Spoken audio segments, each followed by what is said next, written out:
తూనీగా audio platinum disc సందర్భోచితంగా ముందర తెలుగులో మొదటి సినిమా అనుకుంటా కార్తీక్ రాజా సంగీత దర్శకుడు. అతను బాణిల్లాగే మంచి భవిష్యత్తు ఉంటుందని తెలుగు సేనకి ఆహ్వానిస్తున్నాను.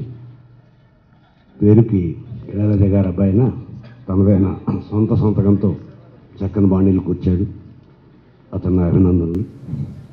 తర్వాత ఈ చిత్రంలో నాతో పాటు ఇంకో ఇద్దరు రచయితలు కూడా పాటలు రాశారు. భువన్ చంద్ర గారి గురించి వాళ్ళు కొత్తగా చెప్పాల్సిందే లేదు. 25 ఏళ్ళుగా ఆయన ఇండస్ట్రీకి పాతగాపే. కృష్ణ చైతన్య ఇప్పటివరకు ఆయన కలవలేదు. ఆయన కూడా చాలా చక్కని పాటలు రాశారు.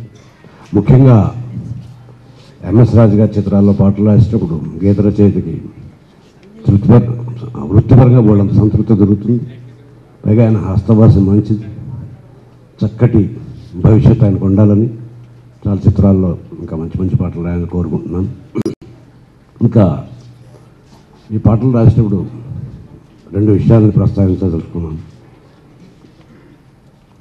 దాని ముందు ఈ చిత్ర నిర్మాత మగన్ రామ్జీ గారు కుర్రవాడు.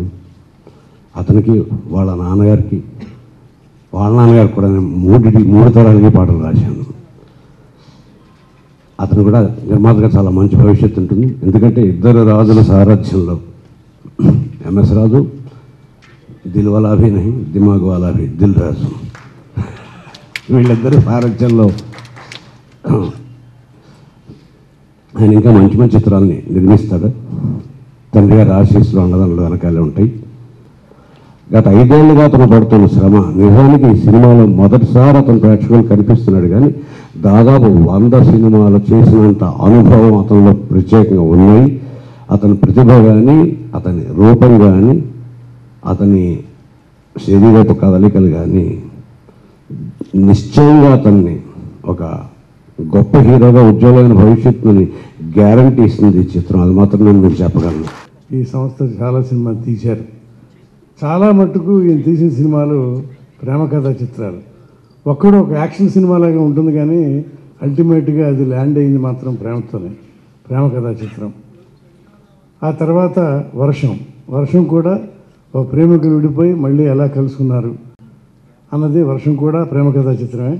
ఆ తర్వాత నువ్వు వస్తానంటే నేను వద్దంటానా, అది ఇంకో రకమైన ప్రేమ కథా చిత్రం. ఇప్పుడు తన కుమారుడి మీద సుమంత్ అశ్విన్ మీద ఒక రియల్ లవ్ స్టోరీ. వాళ్ళు ఇప్పుడు ప్రభాస్కో మహేష్ బాబుకి సిద్ధార్థ్కి తగ్గట్టు, వాళ్ళ ఇమేజ్కి తగ్గట్టు, వాళ్ళ బాడీ లాంగ్వేజ్కి తగ్గట్టు ఆ కథలు అల్లారు. కానీ ఇది మాత్రం ఒక కొత్త కుర్రాడు ప్రేక్షకులు పరిచయం అవుతున్నప్పుడు ఎలా ఉండాలి అని ఒక సున్నితమైన ప్రేమ కథ ఇది. ఈ రియా అనే అమ్మాయి ఇతను ఇద్దరు కూడా మేడ్ ఫర్ ఈచ్ అదర్ లాగా చాలా బాగున్నారు సినిమాలో. చాలా బాగుంది సినిమా. ఇది అఖండ విజయం సాధించాలని కోరుకుంటున్నాను. ఈ సినిమా మాగంటి బాబు గారు మాకు చాలా కావాల్సిన వాళ్ళు. వాళ్ళ అబ్బాయి నిర్మాతగా మొదటి చిత్రం, అతను సక్సెస్ అవ్వాలి. అలాగే మా ఎంఎస్ రాజు గారు ఎప్పటి నుంచో మేము ఆ సంస్థలో మిక్స్ అయిపోయి కుటుంబ సభ్యులాగా ఉన్నాం. మేము కొడుకు హీరో, తండ్రి డైరెక్టర్ అవ్వటం అనేది ఎక్కడ జరగదు, ఇప్పుడు జరగబోతుంది ఆ వింత. దానికి మాగంటి బాబు గారు, దిల్ రాజు గారు కూడా చేతునిచ్చేందుకు వాళ్ళందరికీ కూడా ఈ సభాముఖంగా కృతజ్ఞతలు చెప్పుకుంటున్నాను. Thank you.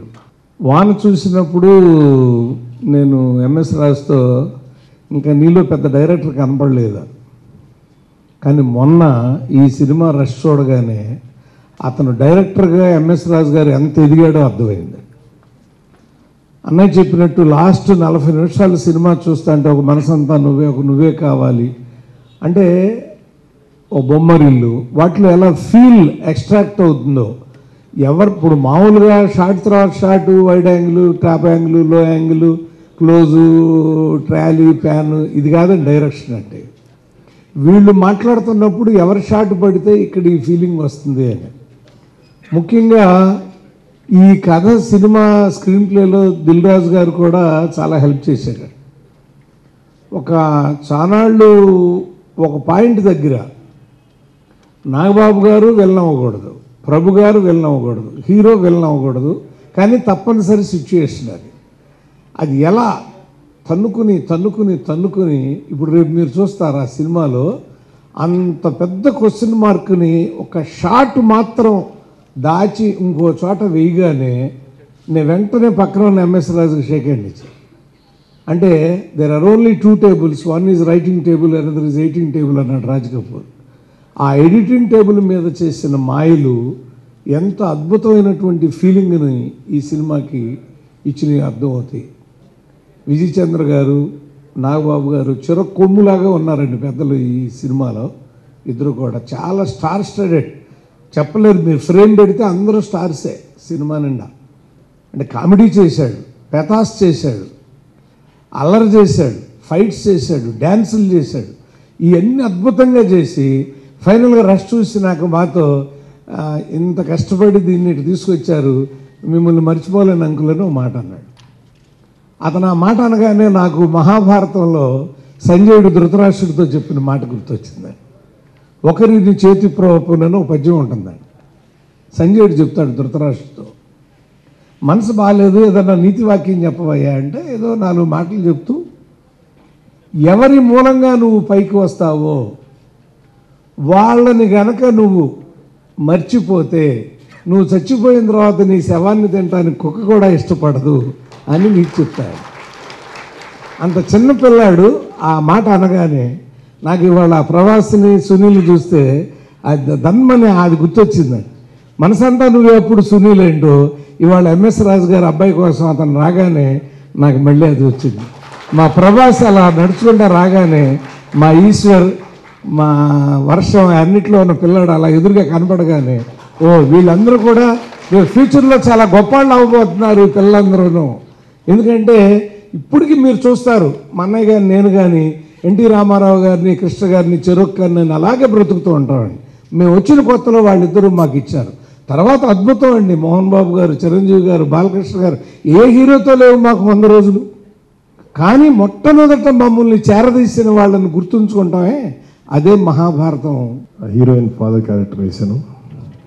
సరే నేను ఏం చేశానని తర్వాత సంగతి. దీంట్లో మన ఎంఎస్ రాజు గారు అబ్బాయి యాక్ట్ చేస్తాడని తెలిసినప్పుడు మహాబలేశ్వరం వెళ్ళినప్పుడు ఎలా ఉంటాడా అని నేను అంతకుముందు ఇప్పుడు చూడలేదు. మహాబలేశ్వరం వెళ్ళిన తర్వాత స్పాట్లో ఎక్కడున్నాడు ఎక్కువ చూస్తే నాకు ఫస్ట్ టైం సుమంత్ని చూశాను. సుమంత్ అశ్విన్ చాలా స్మార్ట్గా ఉన్నాడు అనిపించింది.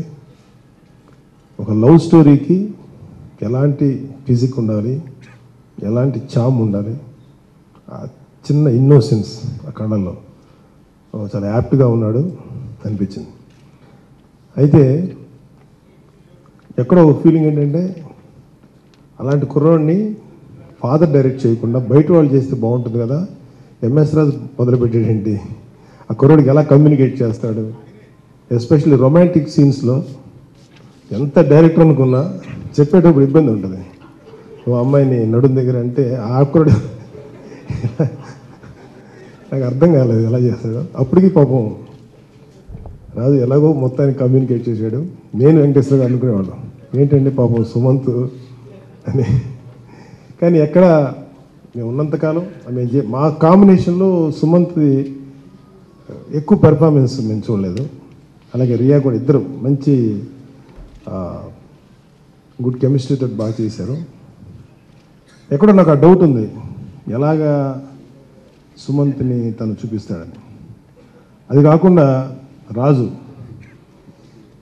ఒక టేక్ చేసిన తర్వాత ఈ రోజుకి ఎప్పుడు కూడా రాజు డైరెక్షన్లో ఫస్ట్ టేక్ ఎంత బాగా చేసేసరి ఓకే అండవు. ఇక్కడ దగ్గర ఓ శాడిస్ట్ అనుకునేవాళ్ళం. కాకపోతే 1, 2, 3, 4 ఓపికలు చచ్చిపోయేంత రేంజ్లో నెంబర్ ఆఫ్ టేక్స్ చేయించేవాడు. సరే ఒకసారి ఫ్రస్ట్రేషన్ వచ్చేది, ఏంటి ఇతను సర్లే మనం తప్పదు కదా చేయాలని. అయితే ఇదంతా ఎందుకు చెప్తున్నానంటే నేను కూడా మీతో పాటు రీసెంట్గా ట్రైలర్ చూశాను సుమంత్ అశ్విని. నేను ఎలాగైతే అనుకున్నానో దానికి 10 times సుమంత్ అశ్విన్ బాగున్నాడు ఆన్ స్క్రీన్. ఒక తండ్రి ఒక కొడుకుని హీరోగా ఇంట్రడ్యూస్ చేయాలంటే ఉండే తపన కానీ టెన్షన్ కానీ కోరిక కానీ అన్నీ సీనియర్గా రామానాయుడు గారు చూస్తే, ఆ తర్వాత నేను చూశాను, ఆ తర్వాత మన రాజు గారు చూస్తున్నారు.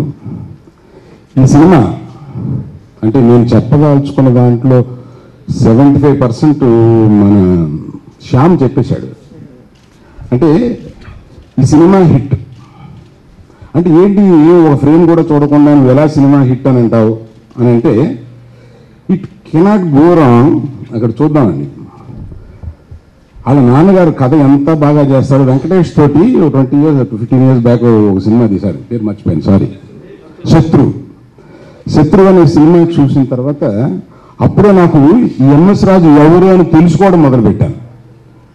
శత్రు అనే సినిమాని అంత బాగా తీర్చిదిద్దిన ఇతను అప్పటి నుంచి ఇతను ట్రాక్ చూస్తుంటే, ఈయన ఎక్సలెంట్ ఫిల్మ్ మేకర్.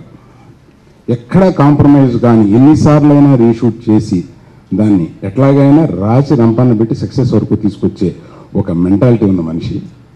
అటువంటి ఆయన తన కొడుకుని ఇంట్రడ్యూస్ చేస్తూ తన నిర్మాతగా ఉండకుండా ఓన్లీ డైరెక్షన్ మాత్రం చేస్తూ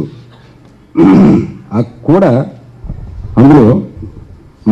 ఇందులో నాకు బాగా కావాల్సిన వాళ్ళు దిల్ రాజు, నా సోదరుడు దిల్ రాజు ఎలా పనిచేస్తాడు, ఎలా ఆలోచిస్తాడు, ఇవన్నీ నేను ఆర్యా సినిమా దగ్గర నుంచి క్లోజ్గా అతన్ని వాచ్ చేస్తున్నాను.